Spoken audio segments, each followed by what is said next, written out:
to hand you over to Joy McGlynn, who tells me she's going to speak to us in plain English and makes this business case language very understandable to us all. I'm just picking up on the stuff from this morning. And at the end of that, then we do the same thing on our messages, etc. And then we're going to have the answers to some of the questions from this morning.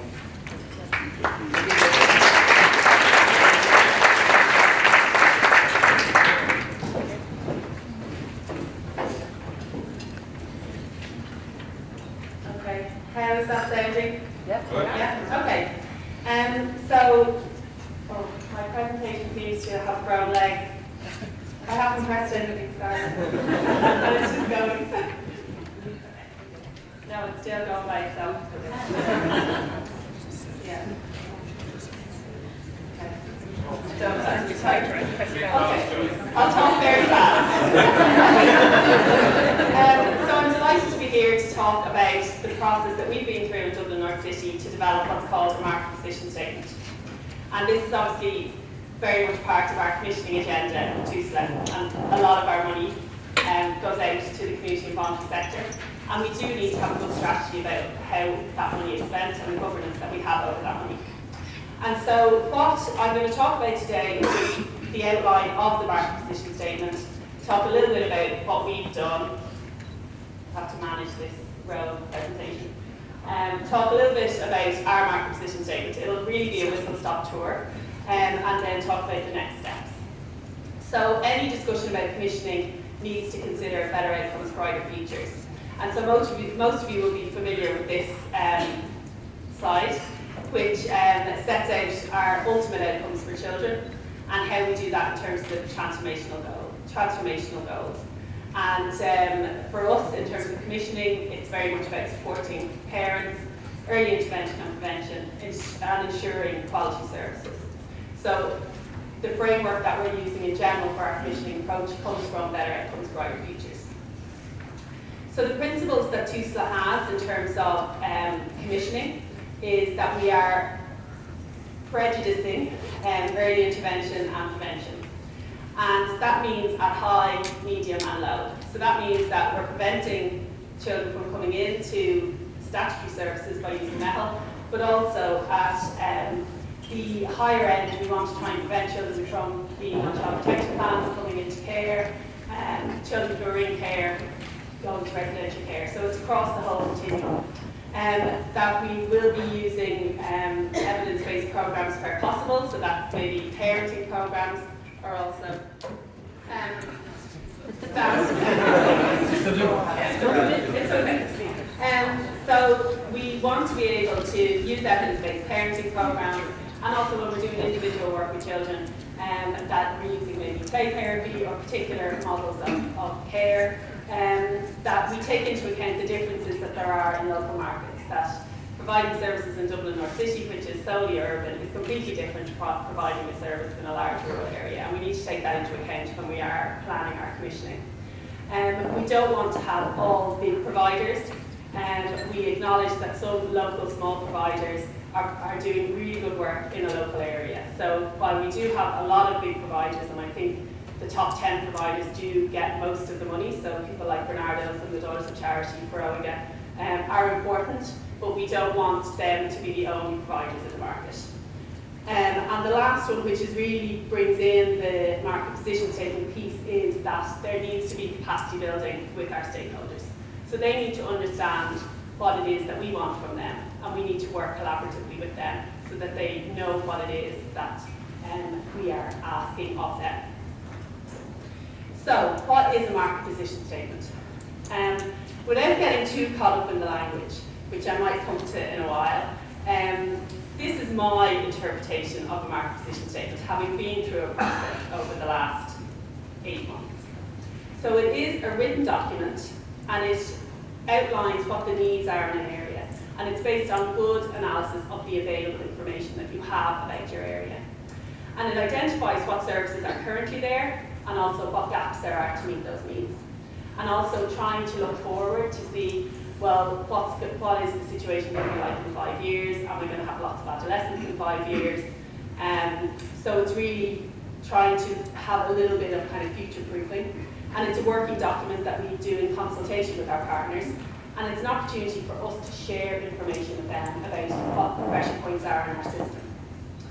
So people might be familiar with this framework, which comes from our commissioning guidance, and it's market position statements really fall in between number 1 and number 2, and it's really the piece of analysing the information that you have and trying to put the services in place that might meet those needs.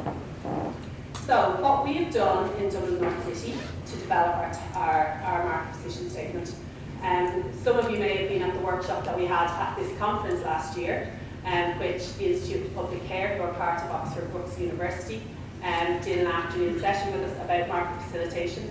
After that, there was discussions in the regions, and we developed the 6 pilot sites. So I was a pilot site for DME, Dublin South West Kildare with Wicklow is in DML. We had 2 in the west, Sligo, Leitrim and Donegal, and 1 in the south, Waterford, Wexford. And then there was a national pilot site for the DSGBB team. So all of those pilot sites came together in February to develop an action plan for each area. And then we started facilitating workshops locally with IPC. So we started off in Dublin North City with an internal workshop, so we brought our own staff together from across the continuum to talk about commissioning, where the gaps were and what they felt was needed to meet the needs of young people and children in our area. Then we did a facilitated workshop with our funded agencies. So in Dublin North City we have about 20 funded agencies, and so we sat down with them and we said, this is the commissioning approach that we're taking, and we wanted to talk to them about where they felt the gaps were in the market. Then we did one with our CIPSI members. Our CIPSI wasn't up and running at the time, but we managed to pull together the key people, and we did a session with them and said, this is the approach that Tuesday wants to take, and we wanted them, I suppose, to come on board with that. Then we got really writing in kind of September, October, and we did a small focus group then with providers and internal staff with a final draft. And then we presented it about 3 or 4 weeks ago in Brunel. All 6 pilot sites came together with their market position statement, and we presented to each other. So that was the kind of timeline. The people that were on the team, we had the support of Mark Malloy from IPC. There was myself, our senior manager for PPFS, the business support manager who does have a role in our area in SLAs. We had our quality and information officer. I know not everybody has them, but the person who does your measuring the pressure returns are very important. We had one of our child and family network coordinators. We had a regional implementation manager for PPFS, and then toward the end stage, our CIPSI coordinator was appointed and she joined us. So that was kind of who was on the team in terms of writing it. What the feedback that we got from our workshops were just that people wanted that there was a good, sustainable children's market, that it was well-resourced, collaborative, and community-based, and that there was a continuum of services available to families. So the families across the Hartford were able to have access to services, that it was evidence-based, and that they wanted to work with us to fill those gaps. That there wasn't oh, well, you are the statutory agency, therefore you must fill these gaps and you must develop these services. That there was a sense that they would work very closely with us in that. So the data sources then that we used in actually developing the document. We did use the population CSO data. Now obviously it was 2011 data, so we'll be delighted to get the new data, I think in April time. And we also used the Trust Task Deprivation Index. And that, I suppose, gave us a picture of what the area looked like, where the needs were, where the deprivation was, and I suppose the areas of affluence as well that we have. We had done a needs analysis with our CIPSI, Quality Matters had done that on our behalf, and so we were able to use some of that information as well. The measuring the pressure returns were really key for us in terms of the actual pressure points that exist within our area. And then lastly, we used that quarterly integrated performance activity report, which is that big long report that goes up on the TUSLA website every quarter. And I found that brilliant because we were actually able to compare ourselves with the other 17 areas. We were able to see what exactly, in terms of our demand, whether it was equal to other areas or whether there was particular issues for us that we needed to look at. So, what it told us about Dublin North City, we also actually used some of the DESH information as well, because we have a lot of DESH schools. So there was we also got some homeless data, we have a lot of homeless families in Dublin North City, so we were able to pull together a bit more. So we found that our referrals to duty are 1.5 times the national average, children on CPNS is 2 times the national average, and the number of children in care is 2.5 times. So the number of children in care in Dublin North City is something that has come under scrutiny from a number of quarters, and also for myself as area manager. I took on the role about 18 months ago, and it's something I've questioned, and I've said, well, why is it that in Dublin North City you are 2.5 times more likely to have your child taken into care?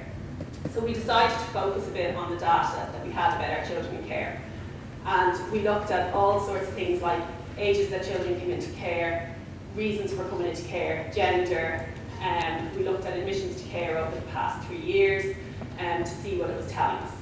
So what it told us was that the children that we had in care in August 2016 was 609 children, and 69% of them had come into care when they were aged 0 to 5. So we then looked at what the admissions were to see, well, is that a historical thing or is it still current that young children are coming into care? And we found that 46% of admissions were in that age group over the last 3.5 years.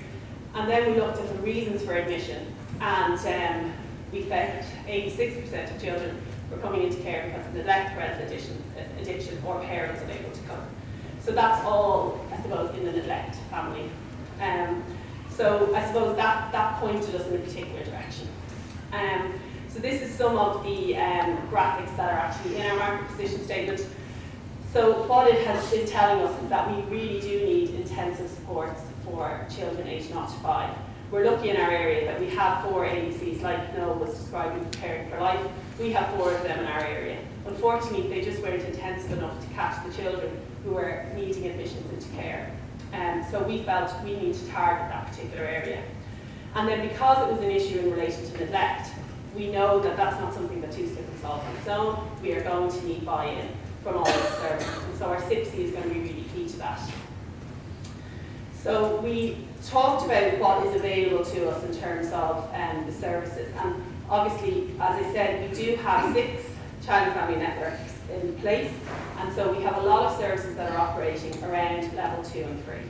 And so what we've decided to do is we have said, well, we need to focus on level 4 because we're taking all of these children into care at a very young age and they're not going home again. And then for many of them, they become adolescents in care, and we are having lots of problems that other areas are having in relation to adolescents. So what we have said is we want to explore a specialist home for highly vulnerable families at level 4 on the hard to care, high level 3. And this would, I suppose, the kind of families I'm talking about are parents who have children already in care and they're having another baby. Parents who have addictions, parents who are on methadone, it's a big issue in our area. So this is another graphic from our market position statement that really just sets out why it is that we want to do this and the outcomes that we would like to get. And I think I don't need to explain to this group the outcomes in terms of reducing admissions to care and why we might need to do that. And it very much ties in with what Fred said earlier in terms of we need to reduce the demand on the alternative care side of the house if we really want to invest in early intervention and prevention. So this is our idea, which is really a specialist hub where a continuum of services will be available to families. And we have some examples in our market position statement of cases where where a number of services are working with a family, and they maybe have 5 different people calling to their house every week. And in terms of the relationship-based work, we just don't think that that's ideal, so we would like there to be one team. So I'm under pressure for time now. So in terms of what's worked well for us, we've got a good team. You need somebody who's going to write it. That's probably going to be your senior manager for PPFS. You need your area manager to be leading it and to believe in it, because any of the events that you have with stakeholders, there'll be lots of questions that ultimately the area manager has to answer.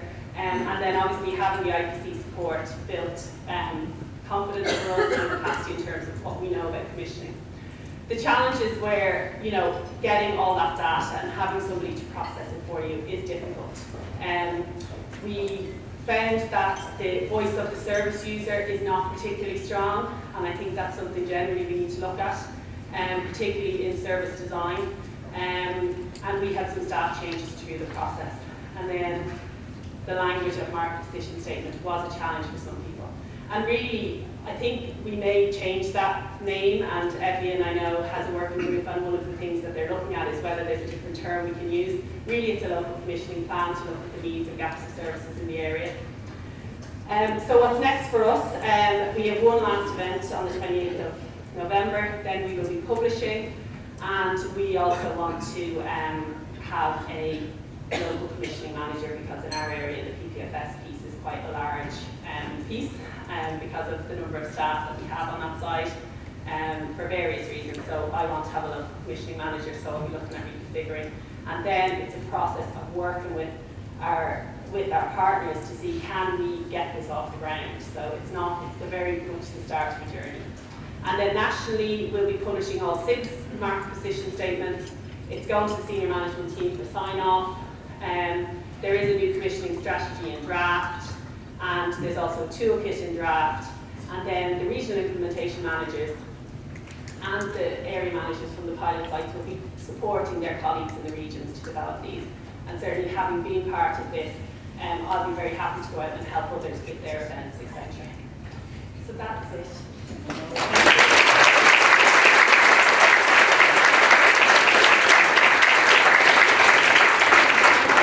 I do have a copy of my market position statement and the other pilot sites with me, and also the data that I use. So if people want to come and talk to me later or tomorrow and have a look at them, I'm very open to that. All right, thank you.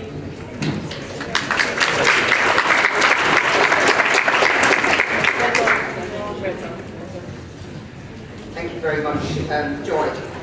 Last piece of writing, folks.